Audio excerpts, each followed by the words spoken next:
1,75,000 బియ్యపు గింజలపై రామనామం రాసిన హైదరాబాద్ పట్టణం చందానగర్లో ఉన్న ఒక మహిళ భక్తురాలు.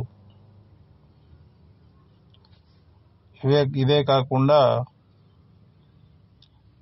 60 ఆలయాలకు ఈమె రాసిన బియ్యపు గింజలను పంపించడం జరిగింది. వారికి ప్రత్యేకమైన ధన్యవాదాలు తెలుపుతున్నాను. నేను నా channel MS Goud YouTube channel తరపున. చూడండి, ఈమె ఆ మహా భక్తురాలు. ఇంతటి ఘనకార్యం చేసిన ఈ భక్తురాలికి నా ఛానల్ తరపున మీరు చూసిన ప్రతి ఒక్కరు లైక్ కొట్టండి. ఈ వీడియో ఆ భక్తురాల వద్దకు చేరే విధంగా షేర్ చేయండి, లైక్ చేయండి. Thank you.